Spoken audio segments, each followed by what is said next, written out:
आपके साथ लक्ष्मी पांचाल और आप देख रहे हैं AP100 टीवी लाइव पर हमारे साथ खास शख्सियत की खास बातचीत। देखिए, हम आपको बता दें कि वुमेन एम्पावरमेंट को बढ़ाने के लिए सरकार हो चाहे सोशल NGOs हो, लगातार काम कर रहे हैं। और उसमें हम बात करें कि वुमेन एम्पावरमेंट किसको कहा जाता है और उनके एग्जाम्पल्स क्या है, तो आज ऐसा एग्जाम्पल हमारे साथ मौजूद है। एक बहुत बड़ी शख्सियत और क्या कहा जा सकता है कि जो मिस इंडिया का खिताब जीतने वाली विनर है हमारे साथ मौजूद है। सबसे पहले तो मैं आपका नाम भी जानना चाहूंगी और आपका जो ये पूरा सेटअप है, पूरा प्लेटफॉर्म है, उसका नाम भी जानना चाहूंगी। नमस्कार मैम, मेरा नाम शीतल चौहान है और हमारी जो अकेडमी है, जो हमारा सेटअप है, उसका नाम है ऑक्स कॉस्मेटोलॉजी इंस्टीट्यूट, जो कि मंदसौर में सिचुएटेड है। मंदसौर में आप जहाँ पर अभी हैं, पूरा उसका जो है मैं पूरा आसपास का पूरा माहौल जानना चाहूंगी कि कहाँ पर है, किस तरीके से लोग सर्च करके आपके पास आए। क्योंकि आपके बारे में जब मैं बता रही हूँ ना, तो लोगों को ऐसे इंटरेस्ट होना चाहिए कि नहीं, मैं उस जगह से निकला था। जी, हमारा जो है गुप्ता कचौड़ी, यहाँ पे एक फेमस प्लेस है। गुप्ता कचौड़ी से आप सीधे आएंगे तो हावसा नमकीन आता है। हावसा नमकीन के जस्ट सामने ही अपना प्लेस है। यहाँ पे जो कि कॉस्मेटोलॉजी से रिलेटेड सारी ही फैसिलिटीज आपको उपलब्ध है, जिसको कि एक आम भाषा में एक पार्लर भी आप बोल सकते हैं। पर हम मैं कॉस्मेटोलॉजिस्ट हूँ और कॉस्मेटोलॉजी इंस्टीट्यूट ये इसीलिए है क्योंकि यहाँ पे हेड टू टो एक तो सारा काम होता है, जो कि एक पार्लर से रिलेटेड है, वो काम तो यहाँ पे होता ही है। इसके साथ में हम यहाँ पे ट्रीटमेंट भी प्रोवाइड करते हैं, जो कि जैसे कि हेयर एक्सटेंशंस हो गया, आपका नेल एक्सटेंशंस हो गया, आपका आई लैशेज एक्सटेंशंस हो गया, आपका टो एक्सटेंशंस हो गए। इसके अलावा हमारे यहाँ पे हाइड्रा फेशियल्स है, मॉल रिमूविंग है, बीबी ग्लो है, कार्बन पील है, स्टैच मार्क्स रिमूविंग है। साथ में जब कभी किसी को ऐसे डाइटिशियन और वेट लूज का जब प्रोग्राम ज्वाइन करना रहता है, तो एक ऑल ओवर पैकेज जो है वो आपको ऑक्स पे मिल जाएगा, जो कि महिलाओं के लिए ही बना है। क्या बात है जी, मतलब सारी सुविधाएं हमें एक ही प्लेटफॉर्म पर एक ही जगह पर मिल रही है, कहीं और भटकने की जरूरत नहीं है। सारा कुछ यहीं पर फैसिलिटी मिल जाएगी। अच्छा, आप एक जो दर्शक हैं, मैं आपसे ही पूछना चाहूंगी, आपको बताना चाहूंगी कि आप एक महिला हैं या फिर आप एक मेल हैं।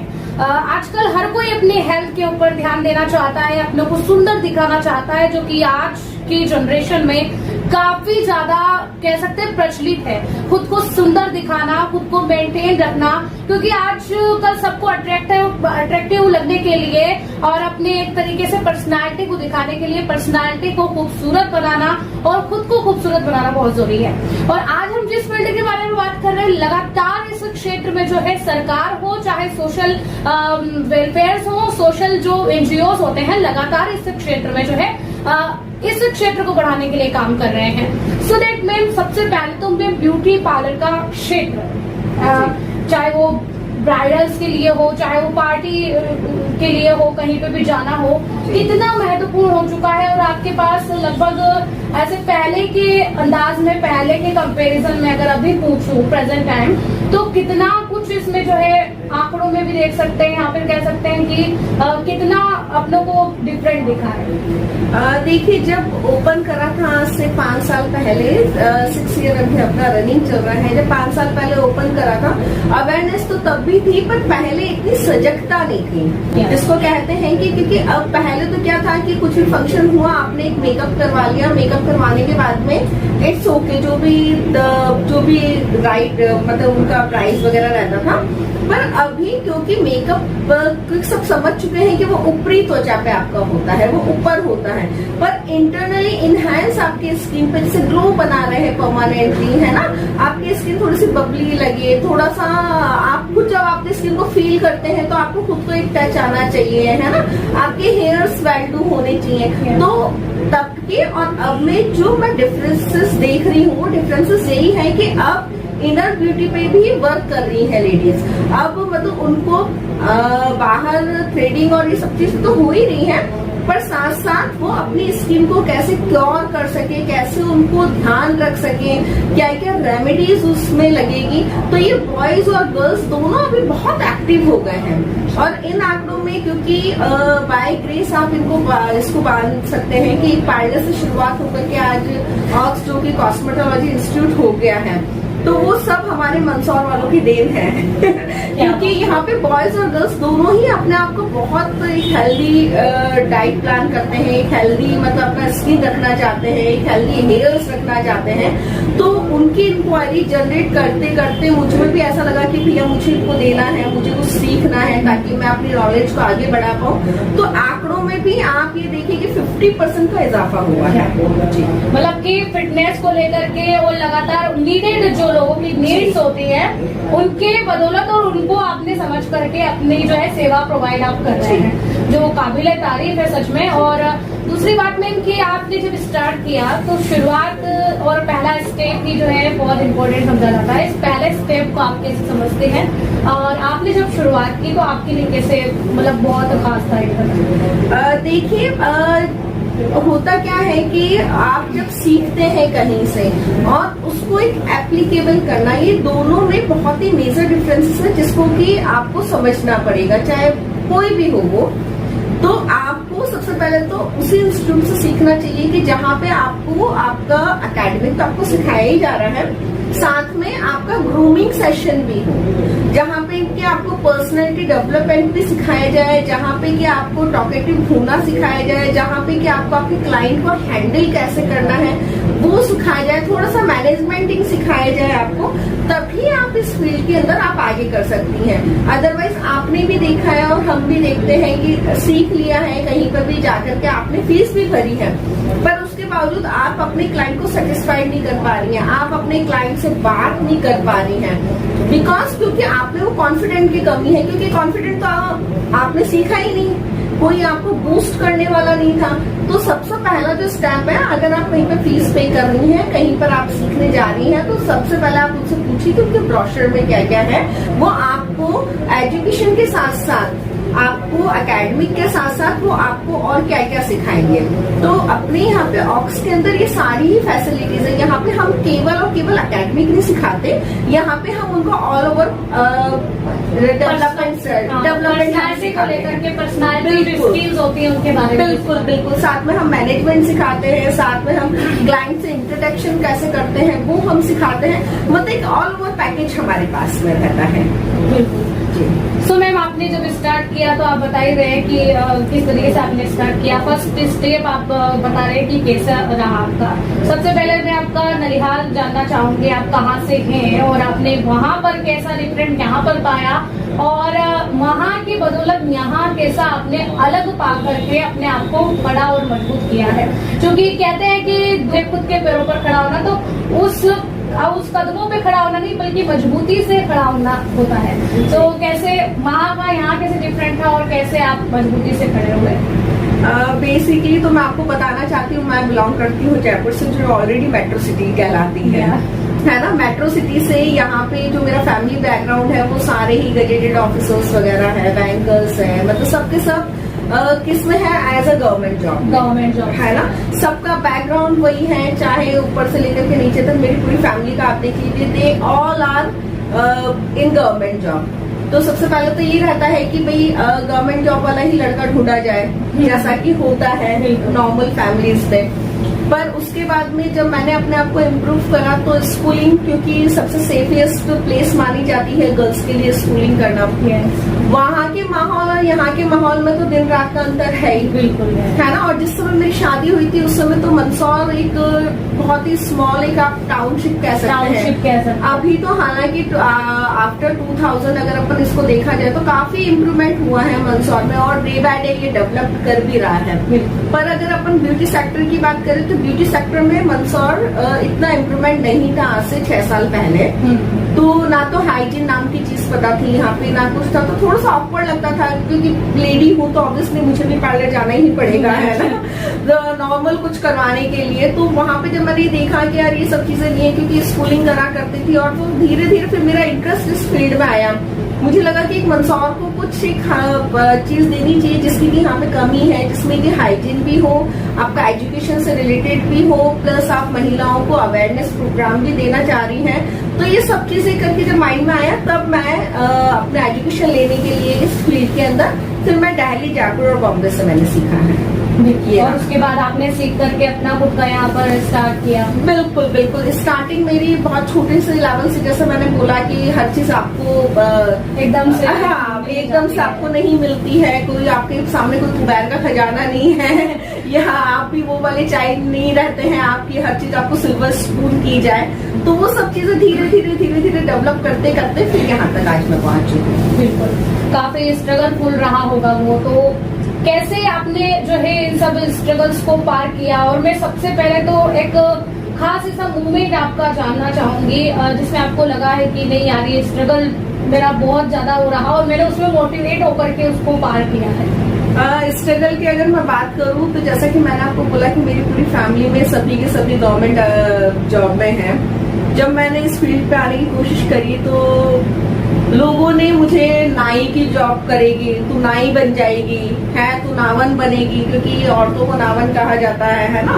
तो तू ये बनेगी, तू लोगों के बाल काटेगी, तू आईब्रोज बनाएगी, मतलब बहुत ही डिमोटिवेट करा ही गया था मुझे। इसको प्रोफेशन ना समझ करके एक जातिगत जो कहते हैं कि वही करेंगे। हाँ, बिल्कुल बिल्कुल। जबकि मैं इस नाई कास्ट से मैं बिलोंग भी नहीं करती हूँ, पर एक टैग लगा दिया कि भाई तू तो नाई बनेगी, है ना। मतलब जिसको कहते हैं ना कि मतलब आपको डिमोटिवेट कैसा कराया जाए, आपको नीचे कैसे गिराया जाए। मतलब आप कुछ कर रहे हैं आप अपने लिए, हाँ, जब आप शुरुआत कर रहे हैं, जब आपने सोचा है, जबकि ऐसा कोई मोटो था ही नहीं मेरा मोटो ये था कि भाई एक मंदसौर में एक सुविधा होनी चाहिए लेडीज के लिए, जो कि एक अच्छे लेवल पे होनी चाहिए, जैसा कि अपन देखते आ रहे हैं। पर डीमोटिवेट करने वाले तो रहेंगे ही रहेंगे। तो उसके अंदर आपका जो सबसे ज्यादा काम करेगा वो आपका विल पावर काम करता है। अगर आपका विल पावर आपके साथ में है तो आपको स्ट्रगल आपका ये रहा, आपने जैसे आप बता रहे हैं, तो हर जो काबिलियत शख्सियत होती है तो उनके पीछे जो है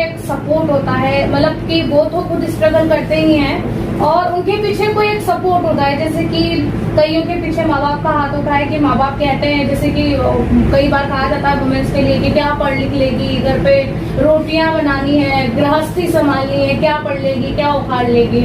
तो उनमें माँ बाप अगर एज ए एजुकेटेड हो, नहीं भी हो, और अगर सोचते हो अपनी बेटी के बारे में, वो तो सिखाते हैं, उनको पढ़ाते हैं। तो आपका किसने ऐसे सपोर्टर, फुल सपोर्टर आपका सपोर्ट किया?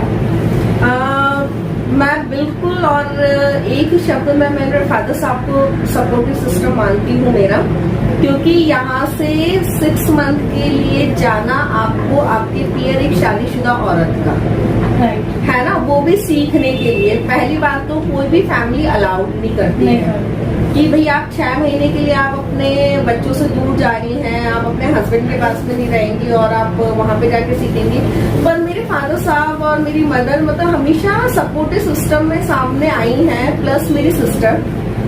मतलब इन लोगों ने मुझे कभी डिमोटिवेट नहीं करा कि यार तू ऐसे करेगी वैसे करेगी। इवन मेरे फादर साहब कहा करते थे दैट टाइम कि अरे सब हो जाएगा, तू चिंता मत कर, तू चिंता मत। तो कहीं ना कहीं उनकी जो वो एक हैबिट है, वो हैबिट मेरे अंदर भी है कि जब कभी मुझे लगता है कि मैं बहुत ज्यादा डाउन जा रही हूँ या मेरे को थोड़ा सा मेंटल पीस की जरूरत है या मैं थोड़ा सा डिमोटिवेटेड हो रही हूँ, तो मैं अपने आप अरे हो जाएगा यार, चिंता मत कर। अच्छा, वो फादर का वो लेगेसी मेरे अंदर भी आई है कि हाँ यार चिंता नहीं करना है, सब हो जाएगा। तो मेरे फादर साहब और मेरी मदर ने उस समय बहुत ज्यादा सपोर्ट करा था मुझे। मतलब एक 6 महीने अपने घर पे रखना है ना आपका, मतलब पूरे, क्योंकि मेरे फादर साहब का, क्योंकि मुझे पता है कि मैं जब जयपुर में थी तो जयपुर में मुझे मेरे सेंटर्स चेंज हुआ करते थे और दूरियां इतनी हुआ करती थी। कभी मुझे सी स्कीम जाना पड़ता था, कभी मुझे कहीं और जाना पड़ता था, तो 1-1 घंटे की दूरियां मतलब करनी पड़ती थी। तो जब मैं सी स्कीम जाया करती थी तो मेरे फादर साहब का ऑफिस वहीं पे था, तो वो मुझे छोड़ते हुए जाते थे। और शाम को, क्योंकि मेरा लेट टाइम था, मेरे फादर साहब का एक फिक्स टाइम रहता ऑफिस टाइम, जो कि आपको पता है ना, 10 to 5 रहता था। तो मेरे फादर साहब उसके बावजूद भी कई बार फोन करके मुझे पूछते थे कि बिट्टू मैं आ रहा हूँ, इफ यू आर कंफर्टेबल तो मैं तुम्हें लेता हुआ चल जाऊँ। तो वो मेरे लिए 1-1 घंटा बैठ करके ऑफिस में वेट करते थे। जब भी मेरा सिस्कीम वाले इंस्टीट्यूट पे जब भी मेरा ट्रेनिंग हुआ करता था, तो ये चीजें आपका मतलब बहुत आपको मोटिवेट करती है कि यार इस उम्र में, उनकी रिटायरमेंट होने वाली उम्र में जब वो मेरे लिए इतना कर सकते तो मेरे को तो इसमें जूझना ही जूझना है।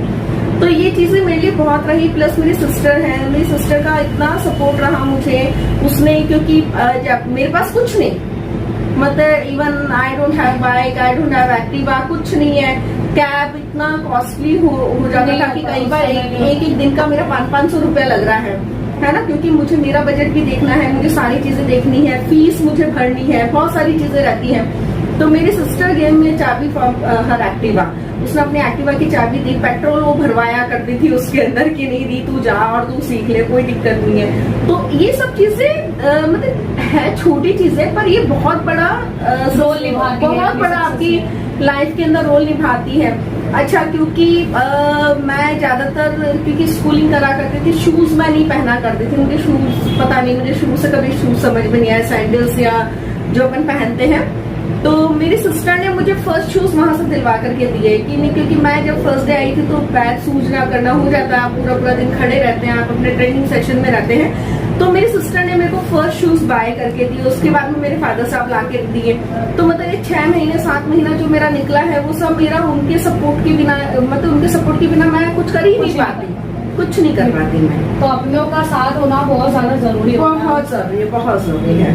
अच्छा, आपकी लाइफ का चूंकि अब जब सक्सेस मिलती है तो आप जब इतना स्ट्रगल करते हैं तो हमारे मन में चाहे हम फल की आसक्ति या फिर फल के लिए इतना वो नहीं करते, इच्छा नहीं करते, लेकिन जब वो सक्सेस मिलती है ना तो सबका एक अलग अलग एक्सप्रेशन होता है, खुशी के आंसू आना या फिर बहुत ज्यादा खुशी से एक्साइटेड होकर के अपने मम्मी पापा को बताना, और बहुत कुछ हो सकता है अपने अनुभव के हिसाब से। आपका क्या ऐसा एक्सपीरियंस हो रहा है, एक ऐसा मूवमेंट, एक ऐसा खास मूवमेंट जो आपको मतलब आपकी लाइफ में ज्यादा खुशी देने वाला था और जो जिसकी आप तमन्ना कर रहे थे, ऐसा क्या मूवमेंट था? अगर इस टाइप के मूवमेंट की बात करें, क्योंकि हम लोग ह्यूमन बॉडी है हमारी और हम सब ह्यूमंस है, तो हमारे जैसे एज ए मदर मैं हूँ, तो कई चीजें ऐसी रहती है कि छोटी छोटी चीजें, जैसे आपके बच्चे पैदा होते हैं तो आपका वो एक बहुत ही प्रीशियस टाइम रहता है। अगर मैं सक्सेस की बात करती हूँ, अगर अपन सक्सेस को इसके अंदर जोड़ते हैं, या जो मैं बिजनेस वूमेन बनी पड़ी हूँ, तो इसके अंदर अगर मैं जोड़ना चाहूँ तो मुझे बहुत अच्छे से याद आता है कि जब मैं मिसेस इंडिया के पेजेंट के लिए गई थी, वो चीज मेरी लाइफ के अंदर बहुत मायने रखती है। हम टीवी पे देखते थे, है ना, तो वो चीज मेरे लिए बहुत मायने रखती थी, क्योंकि उसका जब इंटरव्यू सेशन था और जब मैंने मिसेस इंडिया के जब पेजेंट के अंदर क्वालिफाइड हुई थी, तो उस समय ये था कि मैं जस्ट बैठ करके बोला मेरी सिस्टर को फोन लगा करके, यार मिसेस इंडिया का निकल रहा है तो मेरे को क्या करना चाहिए। तो उसने बोला, अरे यार तू तो कर ले, तू कर लेगी। तो मैंने कहा कि तू कर लेगी, तो उसने मुझे बोला कि एक काम कर, तू इंटरव्यू दे, अगर तेरा हो जाता है इंटरव्यू में तो फिर मैं भी देती हूँ। मैंने कहा अच्छा। तो क्योंकि फीस वगैरह हमें भरनी पड़ती है सारी, और उस समय तक हम एबल हो गए थे कि फीस वगैरह हम भर सके, तो ठीक है, एक हंसी मजाक जिसको कहते हैं ना, बैठे बैठे वो एक हंसी मजाक में उसको भर दिया गया, फिल कर दिया गया, है ना, सारे डॉक्यूमेंट्स दे दिए गए, सारी चीजें दे दी गई। अब उसके बाद में वहां से कॉल लेटर आया कि इस तारीख को आपका इंटरव्यू। अच्छा, जैसे इंटरव्यू का आया तो वैसे ही बिल्कुल डाउन, आपका बीपी डाउन, आपके चेहरे की हवाइयां उड़ रही है, तो कर दिया। हाँ, हंसी मजाक में हमने तो एक फॉर्म फिल कर दिया। अब फॉर्म फिल करने के बाद में जब मेन इंटरव्यू की बारी आई तो अब आप क्या करोगे। और इंटरव्यू भी ऐसे हुआ कि मैं अपनी एकेडमी पे थी, मैं अपना काम कर रही थी, और काम करते करते फोन आया कि आपका इंटरव्यू इस डेट को इतने बजे आपका कंडक्ट होना है। आप उसके बाद में भैया क्या करे क्या करे क्या करे, मतलब पूरा ऐसा हवाइयां उड़ गई, तो उड़ते उड़ना है जिसको कहते हैं। अब उसके बाद में फिर क्या हुआ, फिर मैंने अपनी सिस्टर को पूछा, मैंने बोला कि यार ऐसा ऐसा है और अब क्या करना चाहिए। तो बोलती है हाँ ठीक है, मैं सर्च आउट करती हूँ, है ना, she is banker, Jyotsna Chauhan नाम है उसका। तो वो लेकर के बैठी अपने ऑफिस में, वो अपना सर्च आउट कर रही है, इधर से मैं अपने लैपटॉप पे सर्च कर रही हूँ कि भैया क्या क्वेश्चन होंगे, कैसे होंगे, क्या है, क्योंकि फर्स्ट टाइम अपना पढ़ रहा है। वो थोड़ी बहुत हमने तैयारी करी, सारी चीजें करी, थोड़ा अपने माइंड को प्रिपेयर करा। फिर जिस समय इंटरव्यू बेस हमारा था, तो इंटरव्यू जब दे दिया, है ना, उन्होंने जो जो पूछा हम लोगों ने दे दिया, आंसर कर दिया, सब कुछ कर लिया। अब उसके बाद में हाँ ठीक है, आप कर लिया, देखा जाएगा। अब उसके बाद में 7 डेज बाद में जब वहां से रिटर्न आया कि आप नॉमिनेटेड हो गई हैं, आप फाइनलिस्ट हो गई हैं, है ना। तो उस चीज को लेकर के बहुत एक्साइटमेंट हुआ। मैंने फोन करके बोला अच्छा सबसे बड़ी बात है ये चीज हम दोनों सिस्टर्स के बीच में केवल अभी भी नहीं अब तो खैर ओपन हो गया, अब तो क्योंकि ग्राउंड सब आ गए, अब तो हम जीत करके आ गए। पर उस समय केवल मैं और ज्योत्सना हम दोनों के बीच में, हमने किसी को नहीं बताया, ना घर वालों को बताया, इवन मैंने मेरे हस्बैंड को नहीं बताया, मेरे बच्चों को नहीं बताया, सोचा भी नहीं था, मतलब एक हंसी मजाक का था। और फिर जब फाइनलिस्ट हो गया और जब उन्होंने डेट दी कि भाई इस डेट को आपको यहाँ पे आना है, और ये जब उन्होंने अपनी आइटनरी बना करके दी, तब जा करके हमने डिस्क्लोज करा घर के अंदर कि भैया ऐसा ऐसा हुआ है और ऐसा है और इस डेट को हमें जाना है। ये सारी चीजें, तो ये बहुत ही हैप्पी मोमेंट था।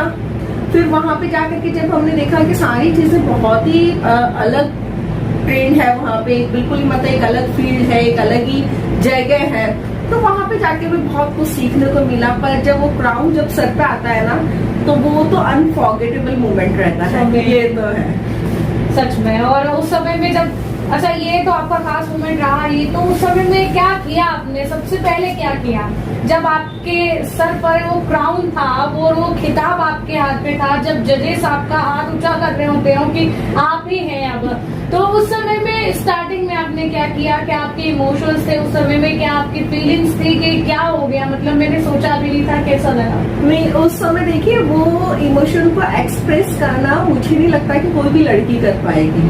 मतलब वो एकदम से ऐसा लगता है कि आपने जस्ट अभी एक न्यूबॉर्न बेबी की माँ बने हैं, क्योंकि वो इतना प्रीशियस रहता है। एक तो कि आपका फैमिली बैकग्राउंड ऐसा नहीं है, वहां पे जाके जब आप ह्यूमिलेट होते हो, जब आप वहां पे लैक पुलिंग का शिकार होते हो, क्योंकि आप अकेले तो हो नहीं उस फील्ड के अंदर, और भी बहुत सारे जने होते हैं, है ना, बहुत सारे पार्टिसिपेट्स होते हैं। तो वो जब रहता है और वहां से जब आपके ऊपर कुछ ऐसा प्रेशर आता है कि यार मैं तो कुछ नहीं हूँ, है ना ही। अच्छा दैट टाइम तक मतलब शॉर्ट ड्रेसेस मैं पहना करती थी, पर इतना ज्यादा शॉर्ट भी मैं नहीं पहना करती थी, है ना। हालांकि मतलब बहुत सारी चीजें देखने को मिलती है, खाने पीने को देखने को मिलता है, सारी चीजें, मतलब बहुत एक अलग लेवल की इंडस्ट्री है वो, जिसको कि हम कह सकते हैं। और वहां पे सरवाइव होकर के जब आप जीतते हैं कोई चीज और आपके सर पे जो ताज आता है, तो उसको एक्सप्लेन आप कैसे करोगे, मतलब आप कर ही नहीं सकते। आपको बस एक वो खुशी होती है कि भाई आपके हाथ में आपका न्यूबॉर्न बेबी है और आप बस उसे निहार रहे हो, बिल्कुल, और आपके आंखों में आंसू है, बस आप इससे ज्यादा उसको एक्सप्रेस आप कर ही नहीं सकते। आपके मम्मी पापा को पता चला तो कैसा लगा उन्हें कि यार हमारी बेटी ने इतना बड़ा काम किया है, क्योंकि पता तो उनको था नहीं, पहले उनको पता नहीं था, पर जब ये सारी चीजें हुई तो फिर उनको मैं बता दिया कि भैया इस स्टेट को है और मैं जा रही हूँ, बाकी रब रखा जैसा ऊपर वाले की मर्जी। सबसे बड़ा मोमेंट पेरेंट्स के लिए वही होता है कि उनकी बेटी इतना बड़ा काम कर देती है, जब पूरा समाज देख रहा होता है कि ये तो क्या ही लेगी, कि उसके बावजूद इतना आगे बढ़ पाना, और उस समय में प्राउड फील मोमेंट होता है। तो आपके पेरेंट ने आपको क्या कहा कि वाह बेटा ऐसा कुछ? नहीं, हमेशा से ऐसा ही रहा है कि जो पेरेंट है रहे हैं मेरे, और मेरी जो मदर थी, मेरी जो सिस्टर है, उन्होंने सपोर्ट मुझे हमेशा से ही किया है। और जब ये क्राउन जीत करके मैं आई तो उन्होंने वहाँ पे बैठे बैठे, जयपुर में बैठे बैठे एक शगुन जिसको कहते हैं, एक शगुन मुझे भिजवाया, और शगुन कह करके बोलते हैं कि ये हमारी तरफ से तुम्हें आशीर्वाद है और तुम इस शगुन का अपने लिए यूटिलाइज कर लेना। और फिर बोलते हैं कि ये शगुन तुम्हारी सक्सेस के लिए है, अब तुम्हें इसको यूटिलाइज करना है, कैसे करना है, कहाँ करना है, ये तुम्हें देखना है। उन्होंने उस चीज का मुझसे आज तक हिसाब भी नहीं मांगा कि भैया तुमने क्या करा है। और वो जो शगुन था वो मैंने मेरी अकेडमी पे लगाया था। क्या बात है, और अकेडमी पे लगाया, और आपके पापा की इतनी ब्लेसिंग रही है आपकी कि आप देख सकते हैं कितना बड़ा प्लेटफॉर्म आज खड़ा हो चुका है। सच में प्राउडफुल मोमेंट आपके पेरेंट्स के लिए भी रहा होगा, और ऐसे कई पेरेंट्स के लिए उस समय में प्राउड फील मोमेंट रहता है जब उनके बच्चे इतना बड़ा और लायक काम करते हैं, सच में। और मैं भी आपकी इस जो इतनी बड़ी सक्सेस आपको वहाँ मिली उसके लिए सबसे पहले तो कॉन्ग्रेचुलेशंस देती हूँ, बहुत सारी बधाइयाँ देती हूँ, और यही आशा करती हूँ कि लगातार आप जो है सफलता की हर सीढ़ियों पर चढ़ती रहें और आसमान छुएं, और जो आप चाहती हैं वो आपको सभी मिले। इसी फील्ड के क्षेत्र में, इसी क्षेत्र में जो है पार्लर के क्षेत्र में महिलाओं के स्वावलंबन के लिए और महिलाओं को आगे बढ़ाने के लिए NIDS जो कि न्यू इंडियन डेवलपमेंट सोसाइटी के जो मैनेजर डायरेक्टर है मिस्टर DC वर्मा लगातार काम कर रहे हैं। तो उनके डीसी वर्मा जी के काम के बारे में आप क्या कहना चाहेंगी, और उनका जो है आपके लाइफ में क्या ऐसा पार्ट रहा जो आपको बहुत अच्छा लगा? डीसी वर्मा सर के बारे में मैं यही कहना चाहूंगी कि हम मिले तो कोइंसिडेंटली थे, पर जो उनकी मेंटालिटी है, जो उनका सोच है, वो भी यही है कि महिलाएं अपने पैरों पे खड़ी हों, और जितने भी गरीब स्तर की महिलाएं हैं जो कि कुछ करना चाह रही हैं पर उन्हें कोई प्लेटफॉर्म प्रोवाइड नहीं हो पाता है, तो वो उसके लिए प्रोग्राम भी चलाते हैं, अवेयरनेस प्रोग्राम भी चलाते हैं, साथ ही पार्लर से रिलेटेड प्रोग्राम भी चलाते हैं और बहुत ही नॉमिनल फीस पे चलाते हैं। और अभी तक शायद उन्होंने 60-70 हजार महिलाओं को उन्होंने ट्रेन भी कर दिया है, और प्लस उन्होंने जगह जगह अपने प्लेटफॉर्म ओपन कर रखे हैं, और उन्हीं प्लेटफॉर्म की एक श्रृंखला में हम मॉक्स की तरफ से भी जुड़ गए हैं उनके साथ में। तो जो भी महिलाएं सीखना चाहती हैं बहुत ही नॉमिनल प्राइस पे, और जो अपने पैरों पे खड़ा होना चाहती हैं और जो अपने क्षेत्र में काम करना चाहती है, तो उनके लिए ऑक्स भी हमेशा साथ में रहेगा, क्योंकि डीसी सर से हमने पहले परमिशन ली और वो खुद आकर के उन्होंने बोला कि मैं महिलाओं के लिए करना चाहता हूँ, तो मुझे आपका सहयोग चाहिए। तो ऐसे व्यक्तित्व के धनी व्यक्ति के लिए तो ऑब्वियसली हम लोग हमेशा ओपन रहते हैं। प्रोग्राम्स वो कराते हैं, महिलाओं को मंच देते हैं, अपनी जो स्ट्रगलफुल लाइफ रही है उसको बताने के लिए बड़े बड़े सेलिब्रिटीज को बुलाते हैं और उनसे सम्मानित करवाते हैं सभी महिलाओं को। तो क्या आप भी शामिल हुई है उनके किसी प्रोग्राम में? नहीं, अभी तक अनफॉर्चुनेटली मैं उनके किसी प्रोग्राम में तो मैं शामिल नहीं हो पाई, क्योंकि कोटा में उन्होंने एक प्रोग्राम ऑर्गेनाइज करा था और उस समय मेरा भी कुछ प्रोग्राम था, तो वो डेट्स हमारी क्लैश हो गई थी। पर मैंने वीडियोस और फोटोग्राफ्स देखे हैं और वो बहुत ही मतलब डीसी सर का मैं देखूं तो वो बहुत खुश होते हैं कि अगर कोई भी महिला इस फील्ड से रिलेटेड अगर आगे बढ़ती हैं तो वो हमेशा उनको एनकरेज करते हैं। ये चीज उनमें बहुत अच्छी है। इस संस्था से जुड़ने के लिए और महिलाओं को क्या कहना चाहेंगे, कैसा रहेगा इस संस्था से जुड़ने के लिए मैं महिलाओं को यही बोलना चाहूंगी कि आप निर्भीक होकर के आप संस्था से जुड़िए, आप बॉक्स से जुड़िए, क्योंकि डीसी सर का जो रजिस्ट्रेशन है वो हमारे साथ में भी कोलैब है, तो आप बेधड़क आप जुड़ सकती हैं, कोई दिक्कत नहीं है इसके अंदर। अन्य सभी महिलाओं को एक जो स्ट्रगल होता है उसमें अच्छे से अपने आप को मजबूत रखने के लिए, और उनको क्या लास्ट में क्या संदेश आप देना चाहेंगे जिससे कि वो अपने लाइफ में हमेशा अपने आप को इम्प्रूवमेंट की ओर ले जाए और इम्प्रूवमेंट करते हुए वो पाए जो वो चाहती हैं?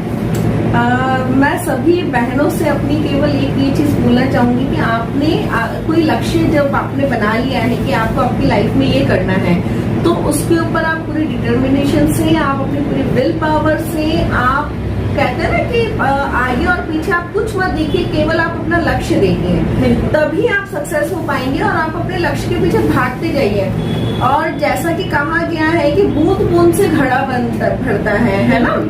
और आपको ये नहीं देखना है कि मैंने ये करा है या मेरा लक्ष्य ये है और मुझे 3 साल हो गए हैं करे हुए पर अभी तक कुछ हुआ नहीं है, तो कई लेडीज क्या होती है इससे डिमोटिवेट हो जाती है ना, कि 3 साल मैंने लगा दिए अपनी लाइफ के पर कुछ हो नहीं रहा है, तो वो क्लोज कर देती है।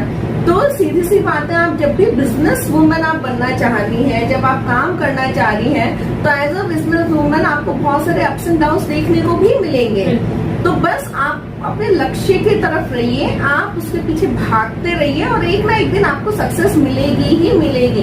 हो सकता है कईयों को 1 साल में मिल जाती है, कईयों को 10 साल में मिले, पर ये है कि आपको अपना लक्ष्य क्लियर रखना है, बस ये है। तो बहुत बहुत थैंक यू मैम, आपको आपने इतना समय हमें दिया और हमारे दर्शकों को भी, क्योंकि ये सभी चीजें ऑल वुमेन्स के लिए एंड जो सक्सेस पाना चाहता है, क्योंकि हम बता रहे हैं लगातार जो सफलतम शख्सियतें हैं उनसे मिल रहे हैं, और जो पॉजिटिव थिंकिंग रख करके अपने आप को मजबूत रख करके आगे बढ़ रहे हैं, और जिनका नाम जो अपना परचम पूरे जो है देश में फैला रहे हैं, और जिनके मेहनत से सफलता प्राप्त करने से पूरे देश का डंका हमारे विश्व में बज रहा है ना, तो इन्हीं लोगों की वजह से बज रहा है, और इन्हीं से हम आपको मिलाते हैं और ऐसी पॉजिटिव थॉट्स आपके अंदर डालने की कोशिश करते हैं, हमारे दर्शकों के अंदर डालने की कोशिश करते हैं कि आप भी इनकी तरह मोटिवेट होकर के आपने किस तरीके के चीजों को फॉलो करना है जैसे इन्होंने की, वो बताने की कोशिश करते हैं। फिलहाल के लिए इतना ही, नमस्कार।